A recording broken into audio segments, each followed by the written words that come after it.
بسم الله الرحمن الرحيم الحمد لله رب العالمين والصلاة والسلام على عبده ورسوله نبينا وإمامنا محمد وعلى آله وأصحابه أجمعين أما بعد السلام عليكم ورحمة الله وبركاته. In continuation of today's khutbah, we're reading from Al-Jawab Al-Kafi of Ibn Qayyim rahimahullah ta'ala. He says regarding وَهَذَا كُلُّهُ ذَكَرْنَاهُ مُقَدِّمَةً أو مقدمة بين يدي تحريم الفواحش ووجوب حفظ الفرج. وقد قال النبي صلى الله عليه وسلم أكثر ما يدخل الناس النار الفم والفرج. وفي الصحيحين عنه صلى الله عليه وسلم أنه قال لا يحل دم امرئ مسلم إلا بإحدى ثلاث الثيب الزاني والنفس بالنفس والتارك لدينه المفارق للجماعة. Ibn Qayyim rahimahullah ta'ala, he says regarding the obligation of protecting one's chasteness, one's chastity, one's private part from al-fawahish, anything which is obscene and illicit, any type of illegitimate sexual contact, whatever sort, whatever type it may be. And the Prophet ﷺ, he said regarding this importance and also the danger of this issue, when he was asked what would be the most frequent reason, the most abundant, the most recurrent reason behind people going to the fire of hell? What is the most common practice that is overlooked and that's looked down upon by so many people? The Messenger of Allah ﷺ, he said two things. Number one is one's mouth, and number two is one's private area. One's mouth and one's private area. Many people, they look down upon how they speak. They look down upon what they say. They look at gossip as being a harmless vice. They look at slander and making fun of people, making jokes about things that aren't funny. It's means, a means of recreation or a means of entertainment. Many Muslims, they look at speaking about Allah's deen and its rulings, the halal and the haram, as a simple basic thing that every Muslim can do and every Muslim should do. And then there's no need for this amount of knowledge and this type of formal study, and the list goes on of how people, they look down upon the things that they do with their tongues. And this is mentioned in other ahadith when the Prophet ﷺ is quoted to have said, إِيَّاكُمْ وَمُحَقَّرَاتِ الذُّنُوبِ. He says, beware of sins that are looked down upon. Beware of sins that people scorn, that people think are small and simple, but they're not actually that small, nor are they actually that simple. And Allah Azza wa Jalla, He mentioned this in the Quran. Allah says, when you were saying what you were saying, you passed it on with your tongues. وَتَحْسَبُونَهُ هَيِّنًا. Allah says, and you thought that it was simple and easy. وَهُوَ عِنْدَ اللَّهِ عَظِيمٌ. And it was something that was formidable with Allah, tremendous. Nothing more than passing on some news, passing on a story, saying this, it's halal, it's haram, etc., making fun of someone. So the tongue, many of the people of knowledge say it's a small organ, but it's one of the most dangerous organs. And if you stop and you analyze your own life and the life of those who are around you, let alone the culture, the media, social media, the culture of gossip, the culture of comedy, the culture of political science, the average person is totally careless and reckless with regards to his tongue. The average person.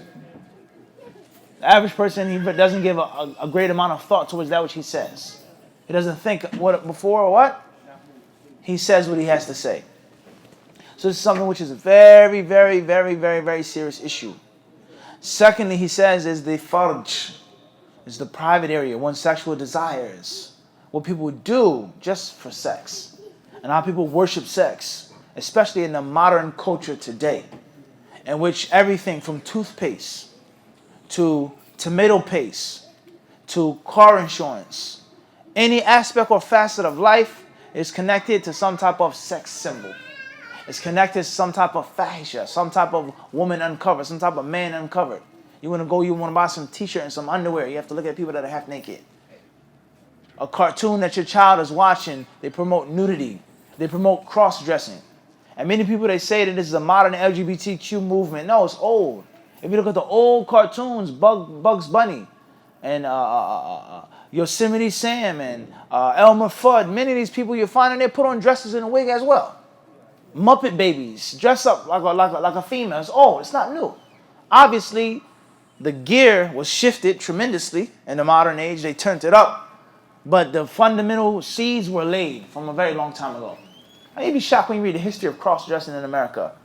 Whether it was this president or this leader or this famous entertainer, these people that dressed up like women, and homosexuality, let alone the concept of just fahisha, having a lover. Okay, so this is the fabric of our culture. The fabric of our culture. And many people, once more, they look down upon it. It's a simple, easy, basic thing. Having a girlfriend, what's the big deal? Having a boyfriend, what's the big deal? Having a lover, what's the big deal? Watching pornography, what's the big deal? Everyone does it. It's no big thing. It's no, let the people live. Don't be too harsh. Don't be too strict. It's normal. And oftentimes, our minds and our hearts and our eyes, our brains have become totally blunted and desensitized from hating the evil, the fahisha. And the Prophet ﷺ, he told us to change, to stop the haram, to stop the evil, if we can, with our hands. And if we can't, then at least speak out against it. And if not, then at least hate it in our hearts. And another narration, the Messenger of Allah, ﷺ, he talks about Allah having or sending a prophet and a messenger. And then he has hawariyun, he has disciples and followers with him. And he mentions that how later generations will come and what they would do and how they would change the religion and how their practice will be poor and terrible. And the Prophet ﷺ, he says, those who fight them with his hands, then he's a believer. Those who fight them with his tongue. And if not, then a person is to do what? Have a level of hatred for it. The narration then says, وَلَيْسَ وَرَاءَ ذَلِكَ. He says, and there's nothing from Iman after that. If you don't hate it in your heart, if you lose all senses of this is an evil, horrible, formidable act, then he says that's it. So our culture, unfortunately, is made and is geared towards our senses being blunted, being clogged, and then being totally numbed from a zina. From the cereal box that you eat in the morning, to the snack that you have, to the dinner, to the dessert, to sports, and the list goes on. Every aspect of life, you think about it in the modern culture, is pertaining to something with regards to one obeying his sexual desires. And one looking at it as a normal, natural, basic thing. And just doing whatever you want to do, whatever feels good, whatever impulse. So that's wrong. That's wrong. Okay? The next hadith that Ibn Qayyim quotes, he says in the Sahihain, Bukhari and Muslim, the Messenger of Allah ﷺ, he said, لا يحل دم امرئ مسلم. He says that the Muslim's blood is totally sacred. Totally sacred. Murder is haram in al-Islam. Manslaughter, all of these things, spilling the blood of a Muslim is unlawful. Unless one of the following things are done or committed. And this hadith is like the basics or the basis of our faith. La ilaha illallah. Say, no God, no one deserves to be worshipped, no deity deserves to be worshipped but Allah subhanahu wa ta'ala, except Allah. So we negate, then we affirm. And this hadith negates, you cannot spill the blood of a Muslim, period. Except, that's a stronger way of saying it, and saying that a Muslim's blood can be spilled if he does this, and if he falls into that, and no, it's not the same. The blood of the Muslim is sacred, that's the asl, that's the default. That is the starting point. That's the starting point. The blood of a Muslim is never ever to be shed, is never ever to be spilled. Unless the Muslim does one of these three things. The first is, he says, a-thayyib az-zani. A-thayyib az-zani. And a-thayyib az-zani means someone who was once married. A Muslim who was once married. And then they made zina afterwards. Regardless whether it was adultery, a person was had an infidelous relationship, or after divorce. What's important is that they were married before. They aren't to be flogged, mi'at jalda, 100 times, 80 times, 50 times, 70 times. They aren't to be removed from their country for a year. They are to be stoned until they die. Man, woman, noble, peasant, light skin, fair skin, dark skin, knowledgeable, ignorant. Anyone who makes the crime, they are to be what? They are to receive this type of punishment. Ibn Qayyim, he's going to explain why the punishment for making zina after marriage is so rough, it's so rigid, because of the great harm of zina, and that it's not a joke, and that if you take it lightly, it will literally destroy the fabrics of your society. It will destroy the fabrics of what? of your society. What do people go through today? It's because of the family being split up, the family being separated, single parent homes. And then what happens when there's a single parent home? What happens when a woman is living with children, with no man? What happens when a man is not with his wife? It's chaotic. And that's how we live today, on many, many circles. So he says here, "Athayyib az-zani." This proves that if a person makes zina from the first time, they're a virgin, or they weren't married, then the ruling does not apply. The ruling does not apply. It's haram to make zina. However, there is a different punishment in the Islamic penal code, the Islamic criminal law, al-hudud. Number 2, he says, "Wa-nafsi bin-nafs," and it's soul for soul, an eye for an eye, a tooth for tooth. You take someone's life, then it has to be retribution. You kill someone, you murder someone, you take their soul unjustly, then you face capital punishment in the Islamic legislature. Obviously, these two and the remainder, or the remaining third, it's not for anyone to just do this, to just go in the street and kill someone. I'm going to put the hudud on you. I'm going to punish you. Let alone the falsehood and the nonsense of an honor killing. An honor killing, which has nothing to do with Islam. An honor killing has nothing to do with Islam, like the wolf's teeth, the wolf's fang, with the blood of Yusuf. The wolf never attacked Yusuf alayhi salatu wasalam. It's totally far from him. There's no honor killing in Islam. Okay, and honor killing is baseless in the deen of Islam, and it's also extremely hypocritical. Whereas a girl who makes zina and she shames herself and shames her family, then they kill her, they stone her, they beat her until she dies. But the son who makes zina, who breaks his virginity at 15 years old to get experience from marriage and to know how to be with a woman, that's fine, that's okay. No, that's not the Sharia about Islam. Boy or girl, male or female, they're both to be punished. Everybody clear on this? Let alone the fact that for you to carry out this honor killing of your own daughter, why are you killing your daughter? To purify her? To hinder the people from making zina? Or because of your own supposed cultural shame? And how religious are you? How religious are the people that do these honor killings? Many of them don't even pray. They barely fast. They barely practice the deen of Islam. Most of them, they practice Islam because of inheritance. Islam was in my family. I was born a Muslim. So this is very, very dangerous. And it says cause a great deal of harm with regards to the reputation of Islam. However, Allah Azza wa Jalla, He clearly mentions that the disbelievers, the kafirin and the munafiqeen and the mushrikeen, they want to put out Allah's light. That's what they want to do. But Allah Azza wa Jalla refuses for His light to be put out. So no matter what smear campaign they make against Islam, the light of Islam will continue to shine and pierce. And most people who leave Islam today and apostate, and they go on YouTube or they write books, or they have on the back of their pickup truck infidel or a hoodie or a t-shirt, 8 out of 10, 9 out of 10, you find they left Islam because of cultural reasons, social reasons that they thought were Islamic reasons. It has nothing to do with the deen of Islam. Everybody clear this? The Prophet ﷺ, he himself, he said that if Fatima, the daughter of Muhammad, has stolen, then I would cut off her hand. That's the spirit of justice in Islam. What this person does and how he does to the girls and he leaves the boys, or he kills this one, and that's not Islam. And there are many, many other things which people leave Islam that have nothing to do with Islam. So therefore, that's with regards to murder in Islam. One who murders someone, takes someone's life unjustly, then in the Islamic legal system, they face capital punishment. Last but not least, he says, وَتَارِكِ لِدِينِهِ الْمُفَارِقِ لِلْجَمَاعَةِ is the one who apostates and leaves the religion and abandons the main body of the Muslims. Abandons the main body of the Muslims. I.e., as we explained earlier, whenever you're a part of a religion, or a group, or a movement, or a cult, or a gang, whatever you're a part of, and you leave willingly, in most cases, 9 out of 10 times, you show hatred to your previous brethren. You show hatred to that previous movement that you were previously in. Whether it's a gang, you leave, you stop being involved in a gang, you warn against the gang, you talk about the gang. Look at sports and entertainment. People are there together, they're singers in one band, they're rappers, they're all associated and affiliated with each other. And then when they differ over money or status or this or that, what's the first thing they do with each other? They start bad-mouthing each other. And they start talking about each other. Weren't you just with them? Weren't you guys just inseparable? When you leave something, you walk away from something, in most cases, you're going to start talking about that thing. And one of the most used tools is to mention whatever dirt you can about that person, about that movement. Well, I was with him and he did this, he used to do that. You didn't know that, did you? But you were just with them.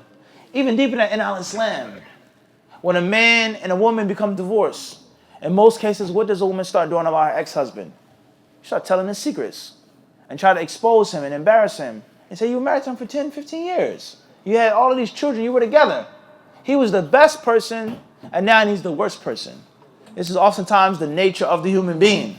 And that's why Allah Azza wa Jalla says, وَلَا تَنْسَوْا الْفَضْلَ بَيْنَكُمْ. Do not forget the virtue that you have with each other. Don't forget the virtue that you have with each other. She was your wife, you were her husband. You were there for her, she was there for you. Don't forget that even if you separate and things go sour, things go south, don't forget that. So the human being oftentimes when they leave something, they show hatred towards that thing. So this is from the meaning of this hadith. When a person leaves Islam, abandons Islam, they leave the Muslim state, they leave the Muslim Jama'ah, they're going to start talking about the Muslims and try to expose the Muslims, and they may even defect towards the disbelievers and then come as a traitor and aspire to infiltrate the Muslims. So it only makes sense that in the Islamic legal system, this person faces capital punishment. He's not allowed to live. He's not allowed to be with the Muslims after he tasted Islam and then he left Islam. So this is what this hadith means. And as we said before, and we'll say it again, this hadith, among many other hadiths, do not mean that it's for me or for you to carry out these types of punishments. Do we have an Islamic courthouse in New York City? We should. We don't have one though. We don't have one. So if we don't have one, then these punishments aren't to be what? They aren't to be carried out. They aren't to be carried out. One could say, for argument's sake, if we had a courthouse, this is a different story, but there's no courthouse. What Islamic lawyers do we have? Not lawyers fighting for the rights of Muslim immigrants, lawyers fighting for the rights of Muslims being harassed by the police and by the FBI. No, we're talking about they're learning in the Sharia. And the list goes on of the things that are needed to establish criminal law and criminal court. So it doesn't make any sense for a person to say, I want to make the hudud in the middle of the street. It doesn't work like that. Also, another very widespread misunderstanding, many people they say, is that he's coming and says, I made zina and I want to kill myself.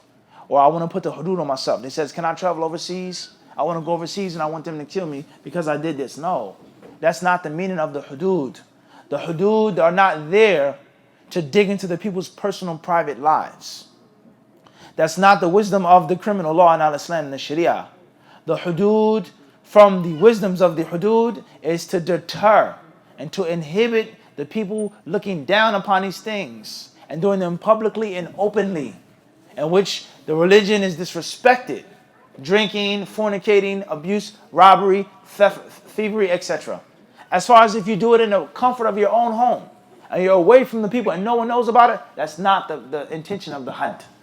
The intention of the had is to keep the people from what? Doing things publicly and openly. And Allah Azza wa Jalla, He mentions this with regards to a life for a life. وَلَكُمْ فِي الْقِصَاصِ حَيَاتٌ يَا أُولِي الْأَلْبَابِ. Allah says, and in qisas, life for life, there's hayatun, there's a life for you, O men of understanding. When people know that if I kill someone, and if I'm enraged, and I'm impulsive, and I take this person's life, I shoot him or I stab him without just reason, then now I face that same punishment. It keeps people's lives preserved. It has nothing to do with the weakness that you're doing in your house and you're running away from the people. So if you made zina in America and no one knows about it, there's no Islamic state, rather it was a secret, no one knows about it, you don't go and say, I want it to be done to me. Cover yourself, hide yourself. Cover and hide yourself. However, if a person was on that level of faith and that's what they wanted and they found the necessary means of doing it in the proper way, then that's one level. The woman came to the Prophet ﷺ. She says, Tahirni min zina. Cleanse me from fornication. And she was pregnant with the child, the illegitimate child. He said, go and give birth to the child. Look at the mercy of the Prophet ﷺ. The child has nothing to do with the zina. The child is innocent. And this hadith also shows the weakness of the hadiths that bastard children won't enter paradise. Bastard children, illegitimate children will not enter paradise. The hadith is not authentic. And the Prophet ﷺ, he never ever said that. Because this illegitimate child has nothing to do with the crime of his parents. There's a Christian creed, the sins of the father will carry on to the son. That's not what Muslims believe. This child has nothing to do with what his parents did. Rather, what that hadith means, if it was authentic, Ibn zina, walad zina is a person who constantly makes zina. Allah says, wabn sabil, the son of the path, the wayfarer. You travel so much that in the Arabic language, they attribute you to your traveling. Even in our modern culture, someone smokes drugs, somebody's calling him a crackhead. And the drugs aren't necessarily in his head, but he smokes so much, he's attributed to that. Or we say an old head, someone who's old. Everybody understand this? So that's what's meant by the hadith if it was authentic. That bastard children or illegitimate children won't enter paradise. That's not, the child is innocent. So the Prophet ﷺ, he told the woman, he says, go and give birth. The child has nothing to do with your crime. She came back and he told her, breastfeed the child, wean the child. Once more mercy. And she had the opportunity not to return. And then the final narration, it states that the child came back and in the hand was a piece of bread. Meaning the child was weaned off of breast milk. And then the punishment was placed upon her. And the Messenger of Allah, he says this one had made a tawbah, a repentance, so sincere and so strong and powerful that if it was spread among the people of Medina, it would be more than enough for them. It would be more than enough for them. So there's a fiqh with regards to criminal law and al-Islam and the hudud. And it isn't something as the ignorant, malicious, malevolent haters of Islam try to say. And it's just a reckless system of just blood, just kill somebody. No, that makes no sense. Rather, there's a detailed system with regards to how you pray and how you fast and how you make zakat and how you make hajj. So why wouldn't there be a detailed system of taking someone's life and spilling someone's blood?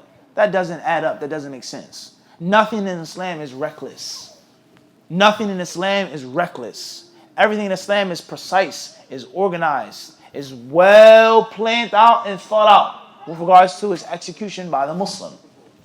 Moving forward, Ibn al-Qayyim rahimahullah ta'ala, he says, وهذا الحديث في اقتران الزنا بالكفر وقتل النفس نذير الآية التي في الفرقان ونذير حديث ابن مسعود.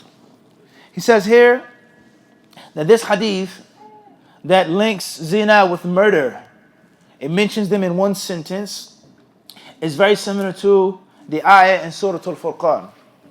When Allah Azza wa Jalla talks about His chosen slaves, He talks about His chosen slaves. والذين لا يدعون مع الله إلها آخر ولا يقتلون النفس التي حرم الله إلا بالحق ولا يزنون ومن يفعل ذلك يلقى أثاما. Al-Ayat.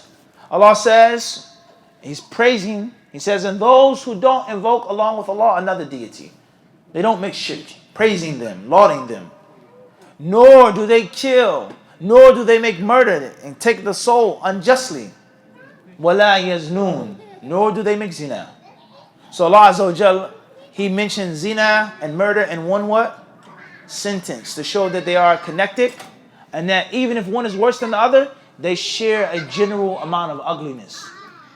They share a general amount of what? A general amount of ugliness. Moving forward, and he says also the hadith of Ibn Mas'ud. Moving forward, وَبَدَأَ رَسُولُ اللَّهِ صَلَّى اللَّهِ وسلم بِالْأَكْثَرِ وقوعا ثُمَّ الَّذِي يَلِيهِ فالزنا أكثر وقوعا من قتل النفس وقتل النفس أكثر وقوعا من الردة وأيضا فإنه انتقال من الأكبر إلى ما هو أكبر منه.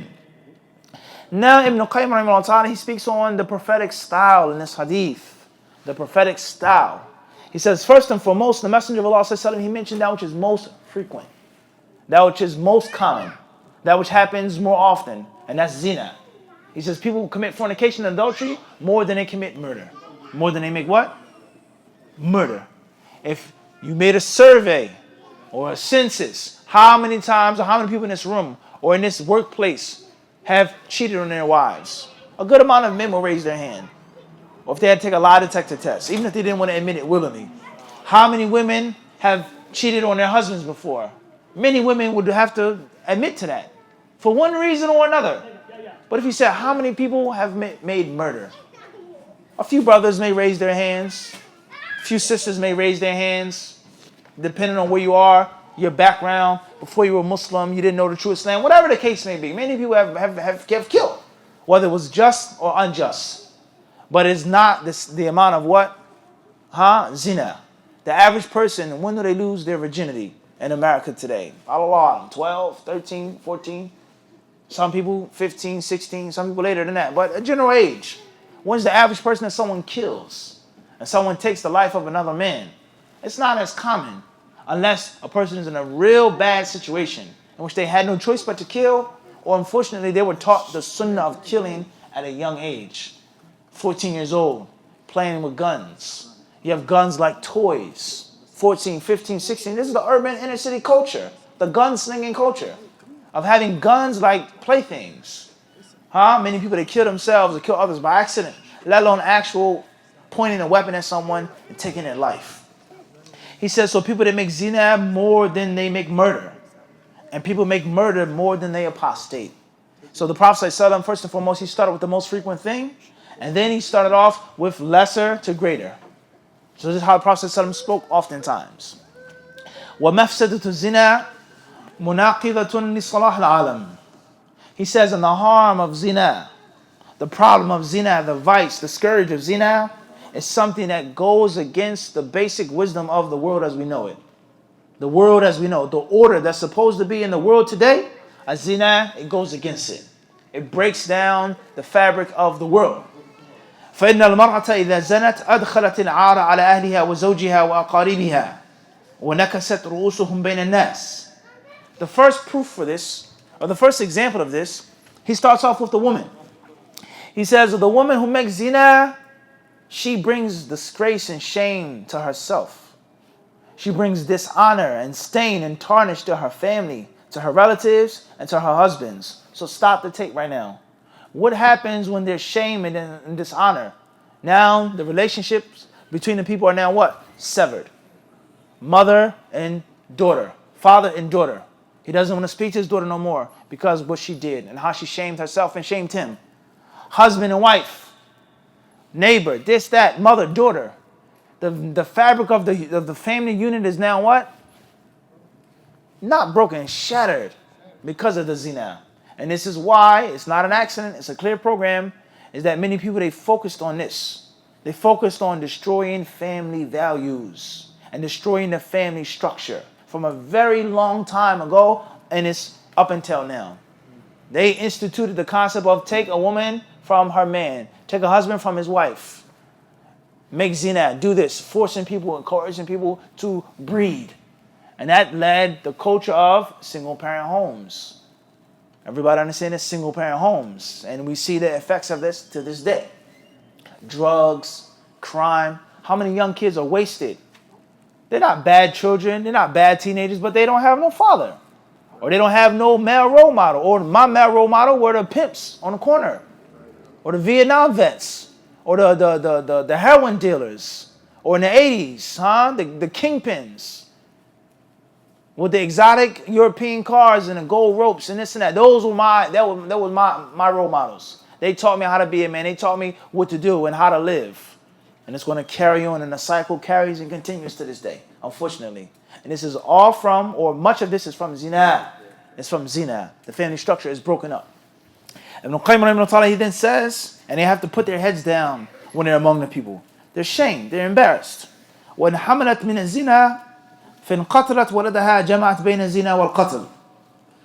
The second scenario is if she makes zina and she becomes pregnant, oftentimes she'll do what? Commit abortion. Perform abortion.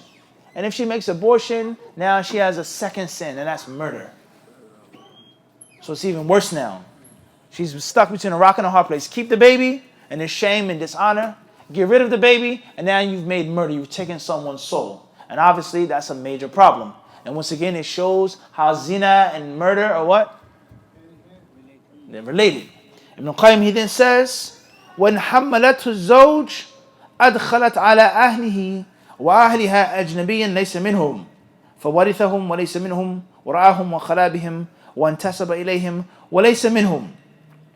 He says, and if she keeps the baby and she claims that it's her husband's child, he doesn't know, then what will happen? What harms come from that? She brings a stranger and a foreigner. He has a stranger and a foreigner in his family. Someone who isn't from his lineage, who isn't from his loins. He inherits from him. He takes his name. He takes his lineage. He sees his women folk. They mix, they travel. He's not a mahram. And obviously that's going to cause major problem in itself right there. He says, إِلَى غَيْرِ ذَلِكَ مِنْ مَفَاسِدِ زِنَاهَا And there are many other harms of a woman making zina. Many other harms of a woman making zina. And it's well known that the woman is the initial or the primary target.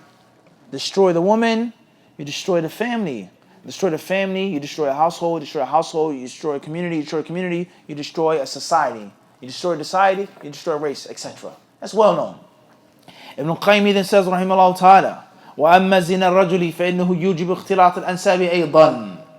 As far as when a man fornicates, when a man commits adultery, he says, then the first problem that comes is the mixing up of lineage. The mixing up of lineage. A child is produced, he doesn't claim that child. He doesn't take responsibility for that child. He sleeps with several women. A woman, she sleeps with several men. You talk to brothers who work in the hospital, whether they're doctors or nurses' assistants or whatever they are. You'd be shocked at some of the stories that they give you. This woman came into the hospital. She was sick. She was ill. They did tests on her. They took certain things from her body and the amount of semen that they found in this woman's body from so many different types of men within a short span of time. Who's the father of the child? I don't know. Whoever claims him. Whoever's willing to take the child. He looks like you. It's yours. That's not my child. That's not my seed. DNA test. This is the reality of our culture. And it's all from the fault of the man. Making zina, sleeping with a woman who is not within his what? His lawful haram. I have 2 wives. I have 3 wives. His lawful haram, quote unquote, metaphorically speaking. He then says, وَإِفْسَادُ الْمَرْأَةِ الْمَسُونَةِ. He says, and also the destruction of a chaste woman. The destruction of a chaste woman. Whether that's physical or whether that's metaphysical. Destroying her. Because when you make zina and you sleep around, oftentimes you don't sleep with your wife. Why do the halal? The haram is easy, it's simple, it's more diverse, it's unlimited. There are no limits, there are no parameters. So why take the halal? The halal is now boring. Halal is boring, it's not fun, it's not exciting. This is well known in culture as well. It's well known that a person, from the punishment of making zina, is oftentimes they lose the taste of the halal sexual intercourse. They lose the taste for it. And you look at the Muslim woman, the Muslim wife, as something boring and nothing exciting. But zina, my lover, my girlfriend, this woman, I can pick, I can choose, no strings attached, come, go, as I will, as I please, is something which causes excitement. So therefore, he's going to destroy his wife. And in most cases, he's going to force her to fall into something which is illicit or illegal, because she's not getting the necessary love and attention from her husband. And the ulama, they have extracted this. وَالَّذِينَ هُمْ لِفُرُوجِهِمْ حَافِظُونَ, from the verse, those who protect their chastity, that from the harms of not doing it, not only do you fall into zina, but in most cases you'll make your wife fall into it as well. And read, why do women cheat? You find most of them say desperate housewives. This is well known in our culture. In most cases, it's because the father, the husband, is not handling his manly responsibilities. He's not handling his manly responsibilities. This is a reality. We don't need to go no deeper. We don't need to mention no more statistics, no more examples. People are interviewed. They write books on this. When's the last time you had sex with your husband? When's the last time your husband was intimate with you? Does your husband please you? So on and so forth. You'd be shocked how many women say no. Whether it's time, number, how, whatever the case may be. And it's all because of the effects of what? Him making zina and tasting the haram and losing the taste for the halal. Just like money. Just like money. You have quick money, fast money.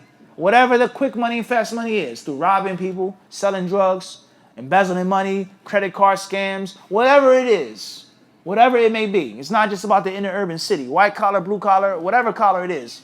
But if you talk about drugs, getting money, making money, you can't go from making all of that money in one night, thousands and thousands and thousands and thousands of dollars, easy, tax-free, simple, to working a basic, normal 9 to 5. You can't live like that. And that's why people who live that lifestyle, they say, I'm starving, they're going to starve. You're not starving, you have food. But compared to that fast money, this is a trifle. This is a trifle. In 1 hour, one night, I may make what you make in an entire year. 1 week is your whole year's salary. How can you go back to the normal basic working hard? It's slim to none, nearly impossible, because you've lost the taste for hard-earned wealth, and you rather earn it in the haram way. Ibn Qayyim rahimahullah ta'ala, he then says, وَتَعْرِضَهَا لِلتَّلَفِ وَالْفَسَادِ. And he says, in allowing the woman to just become wasted. Totally wasted. How many women they go towards lesbianism? They don't find attraction in men anymore because of bad experiences. He cheated on me. He broke my heart. He destroyed me. Now I don't want to have anything to do with men. Men are all dogs. All of them. Is this not well known in our culture? I don't want to have nothing to do with them. I don't want to get married. I want to live by myself, so on and so forth. Because he chose to make zina. It destroys the woman. Ibn Qayyim rahimahullah ta'ala, he says, وَفِي هَذِهِ الْكَبِيرَةِ خَرَابُ الدُّنْيَا وَالدِّينِ. And this major sin, it includes and it entails the destruction of this life and the destruction of the religion. Both things are destroyed. He says, وَنُمِرَةِ الْقُبُورِ فِي الْبَرْزَخِ وَالنَّارُ فِي الْآخِرَةِ. He says, and it will cause a person to have punishment in the grave, for lack of better translation, and fire in the hereafter. فَكَمْ فِي الزِّنَا مِنْ اسْتِحْلَالِ مُحَرَّمَاتٍ وَفَوَاتِ حُقُوقٍ وَوُقُوعِ مَظَالِمٍ. He says, how many problems come from zina? How many unlawful things are done for zina? People lie, people cheat. Ibn Qayyim rahimahullah ta'ala, in another book, he explains how people make shirk and kufr because of zina. They make shirk and kufr. They make shirk and kufr. How is this, you may say? How does a person make shirk and kufr because of zina? Just look at some of the books that are read to you when you were a child. Some of the fairy tale stories. This medieval story, this mythical story.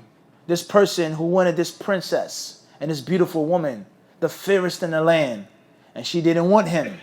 She didn't choose him. She wasn't attracted to him. She wanted another man to be her husband. What's the first thing that he does in the story? He goes to the who? He goes to what? There you go. Goes to the witch or the wizard to make sihr, to perform a spell on this woman, to perform a spell on the man that she truly loves, for him to have her heart and to have her his hand, for him to have her hand. It's well known. And even today, people that make shirk and kufr because they become attracted and they have such ardent passion for someone, the only way that you can be with me, say, if you're a Christian. Many people like this. You're a Muslim or a Muslim. I'm a Christian. She says, I love Jesus Christ. You want to be with me? You have to relinquish your religion. So he says, no, I can't do that. All right, no problem. So the kufi comes off. We go out. The thobe, the beard is trimmed. This is my mother. This is my father. He's a pastor. How you doing? You sit with him. You talk with him. And then the next thing you know, piece by piece, you may find yourself in a church. You may find yourself sitting around at a table making prayer with Christians. And then next thing you know, she's my fiance, she's my wife. She's Ahl Kitab. And then you may have lost your deen, waliyadu billah. Or you may not lose your deen, but your children lose their deen.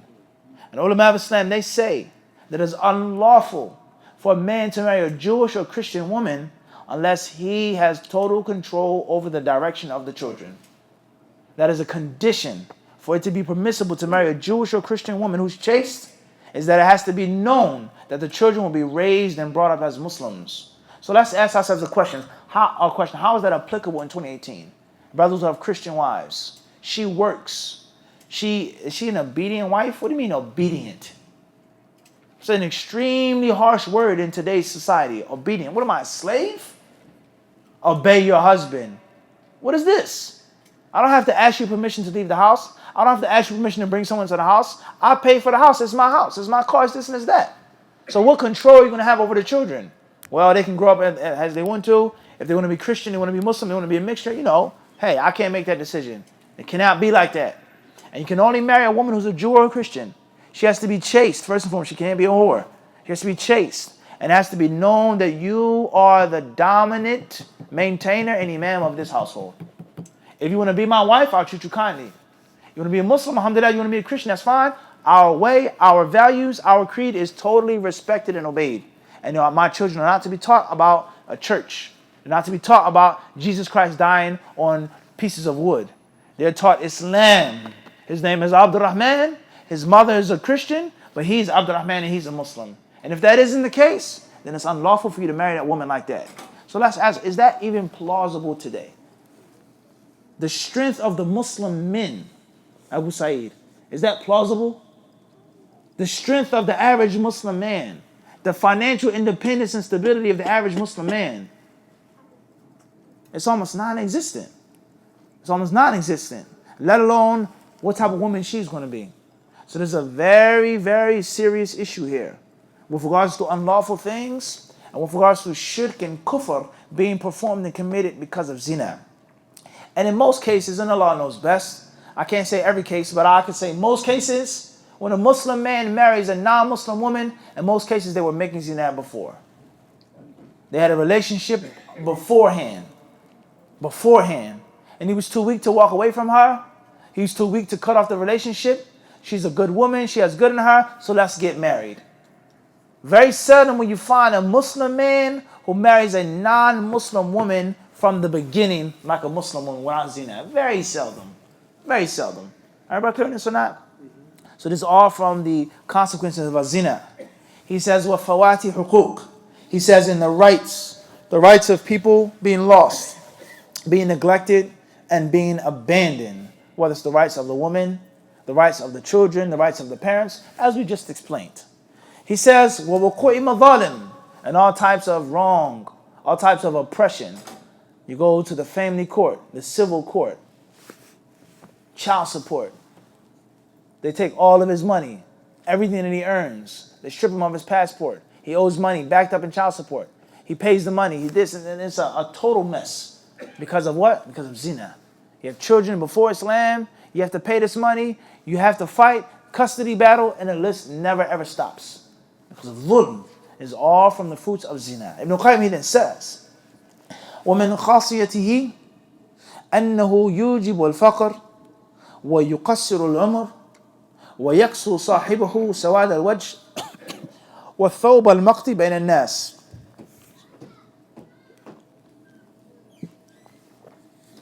He says, and from the exclusive traits of zina, from the specific vices of zina, number one, أَنَّهُ يُوجِبُ الْفَقْرِ. He says it causes poverty, causes a person to be poor.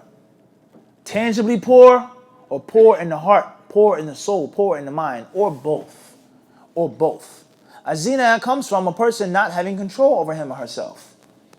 I have a natural sexual desire, but this is haram. Allah and His Messenger have told me that I can't do this, and I do it. That's a manifestation of lack of self-control.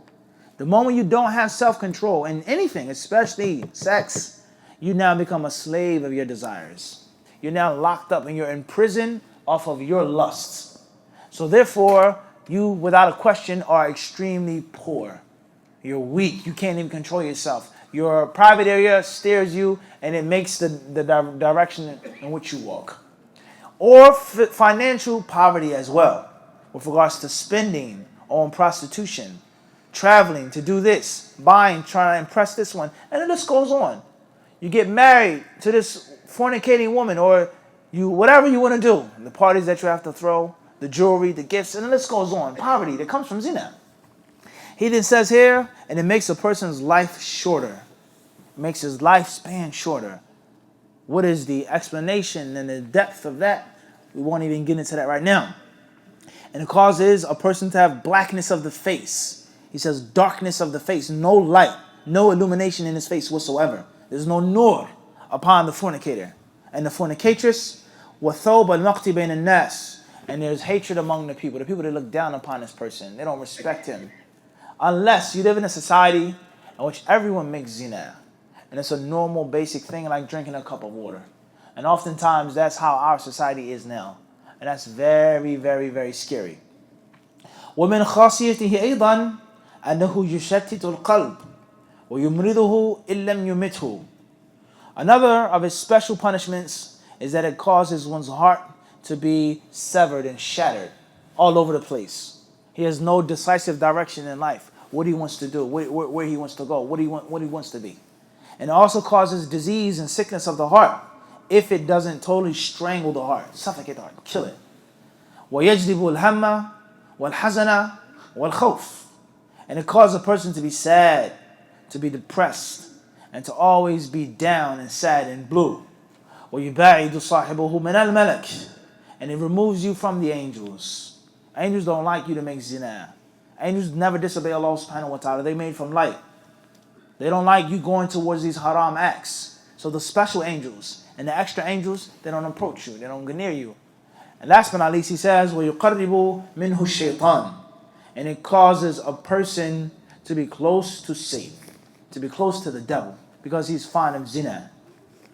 فليس بعد مفسدة القتل أعظم من مفسدته ولهذا شرع فيه القتل على أشنع الوجوه وأفحشها وأصعبها ولو بلغ العبد أن امرأته أو حرمته قتلت كان أسهل عليه من أن يبلغه أنها زنت. He says there isn't a harm after murder which is worse than the harm of zina. It's number 2. And for this reason, the ugliest and most horrible of punishments has been legislated for zina, being stoned to death. Gruesome. He says, and if a person heard that his wife was murdered, his wife died, it wouldn't be as burdensome and backbreaking upon him if you heard that his wife cheated on him and she made zina. His wife made zina. She dishonored him and dishonored herself. He says it will be worse. طيب, Ibn Qayyim رحمه الله, he then says, وقال سعد بن عبادة لو رأيت رجلا مع امرأتي لضربته بالسيف غير مصفح فبلغ ذلك رسول الله صلى الله عليه وسلم فقال تعجبون من غيرة سعد والله أنا أغير منه والله أغير مني ومن أجل غيرة الله حرم الفواحش ما ظهر منها وما بطن. متفق عليه. He says here, Sa'd ibn Ubadah radiallahu anhu, he said, if I found that a man was sleeping with my wife, then I would strike him with my sword. I would cut him. He says I would cut him. I would put him to death if I found him sleeping with my wife. So this reached the Messenger of Allah alayhi salatu wasalam. And they said to him, or he said to the companions, he says, are you shocked at his jealousy? Are you shocked at at how he feels like this? He says, wallahi, I have more jealousy than he does. And he says, and Allah Azza wa Jal has even more. Allah has even more jealousy when his slave goes and does the haram and makes the zina. And for this reason, Allah Azza wa Jal has made fawahish haram. All of it. Ma dhahara minha wa ma batana. That which is public and plain, and that which is hidden and unseen. That which the people accept, and that which the people don't accept. A harmless girlfriend, boyfriend, or cheating on your wife. Ma dhahara minha wa ma batana. Because there are levels. Some people, they accept this zina, but they won't accept that type of zina. Everybody understand this? No. There's no pick and choose. Are there levels of zina? Of course. Are there degrees of it? Yes. But it's all haram. وفي الصحيحين أيضا عنه صلى الله عليه وسلم أنه قال إن الله يغار وإن المؤمن يغار وغيرة الله أن يأتي العبد ما حرم عليه. He says here, it's also reported in Bukhari and Muslim that the Prophet ﷺ says, indeed Allah is jealous and the believer is jealous. And Allah's jealousy is for the slave to do that which he has made unlawful upon him. For the slave to commit that which he has made unlawful upon him. وفي الصحيحين عنه صلى الله عليه وسلم أنه قال لا أحد أغير من الله من أجل ذلك حرم الفواحش ما ظهر منها وما بطن ولا أحد أحب إليه العذر من الله من أجل ذلك أرسل الرسل مبشرين ومنذرين ولا أحد أحب إليه المدح من الله من أجل ذلك أثنى على نفسه. It also states in Bukhari and Muslim that the Prophet ﷺ says no one is more jealous than Allah subhanahu wa ta'ala. And that is the reason why he has made the fawahish unlawful. That which is open and that which is behind closed doors. And there isn't anyone who loves to make excuses more than Allah subhanahu wa ta'ala. And to offer a chance more than Allah. And that is why he sent the messengers as bearers of glad tidings and as warners. He says, and there isn't anyone who loves to be praised more than Allah subhanahu wa ta'ala. And that is why Allah has praised himself. That's why Allah has praised himself. وفي الصحيحين في خطبته صلى الله عليه وسلم في صلاة الكسوف أنه قال يا أمة محمد والله إنه لأحد أغير من الله أن يزني عبده أو تزني أمته يا أمة محمد والله لو تعلمون ما أعلم لضحكتم قليلا ولبكيتم كثيرا ثم رفع يديه وقال اللهم هل بلغت. It also states in Sahih Bukhari and Sahih Muslim that the Messenger of Allah he said in a sermon when there was the eclipse. When there was the eclipse, you know, you give a khutbah on the eclipse, in the eclipse prayer. He said, O nation of Muhammad, no one has more jealousy than Allah subhanahu wa ta'ala. And that is why he made zina haram upon his servants, male and female. male and female. Allah he says, has ghayrah when someone makes zina. He says, and if you knew, O nation of Muhammad, what I knew, you would laugh but a little and cry much more. Then he raised his hands and he says, Oh Allah, have I conveyed the clear message? Is it plain and simple? Have I done a good job? Have I explained to the people what you put upon me to explain to them? وظهور الزنا من أمارات خراب العالم وهو من أشراط الساعة كما في الصحيحين عن أنس بن مالك أنه قال لأحدثنكم حديثا لا يحدثكموه أحد بعدي سمعته من النبي صلى الله عليه وسلم أنه أو قال سمعت النبي صلى الله عليه وسلم يقول من أشراط الساعة أن يرفع العلم ويظهر الجهل ويشرب الخمر ويظهر الزنا ويقل الرجال وتكثر النساء حتى يكون ل50 امرأة القيم واحد وقد جرت سنة الله سبحانه في خلقه أنه عند ظهور الزنا يغضب الله سبحانه ويشتد غضبه فلا بد أن يؤثر غضبه في الأرض عقوبة أو يؤثر غضبه. طيب. وقال عبد الله بن مسعود ما ظهر الربا والزنا في قرية إلا أذن الله بإهلاكها. He says here, and the Messenger of Allah alayhi salatu wasalam, he also said, or he speaks on, وعليكم السلام ورحمة الله, he says وفي ذكر هذه الكبيرة بخصوص عقيب صلاة الكسوف سر بديع لمن تأمله. He says there's a great secret, a major subtlety, and the Prophet ﷺ speaking about zina when there was an eclipse. There's a connection between the two. There's a connection between the two. Eclipse and zina. He says, and this is clear for those who ponder and reflect, who give it deep thought. He says, and that's because the zina is from the signs that the world is wrecked, is destroyed, and that the last day is coming very soon, when the zina is so normal and so public and so simple. Just like the solar eclipse or the lunar eclipse is a sign of what? The end of time. And the dunya going away as we know it. And the normal things becoming abnormal, the abnormal things becoming, etc. He says, the Prophet ﷺ, he said, in the hadith of Anas radiallahu anhu in Bukhari Muslim, Anas said, indeed I'll give you a hadith that no one else can give you. No one else can tell you this hadith. I heard the Prophet ﷺ saying, from the signs of the last day is knowledge will be removed. Widespread ignorance. Widespread ignorance. Number 2, and ignorance will become dominant. Ignorance will become dominant. Now one may say, isn't one a necessity for the other? Yes and no. Yes and no. Is it a concept of placing emphasis? Knowledge will be removed and ignorance will take its place. But it's deeper than that. Because people, they may not have knowledge, but they still may act and behave in a certain manner, a certain way. And they don't necessarily have to behave in an ignorant manner. That's a higher level now. A person says, I'm not a scholar, I don't know that much. I'm a basic, simple person. But they don't behave ignorantly. That's not the same as someone who doesn't have knowledge and they behave ignorantly. And they behave what? And they behave ignorantly. So there's a huge difference between the two.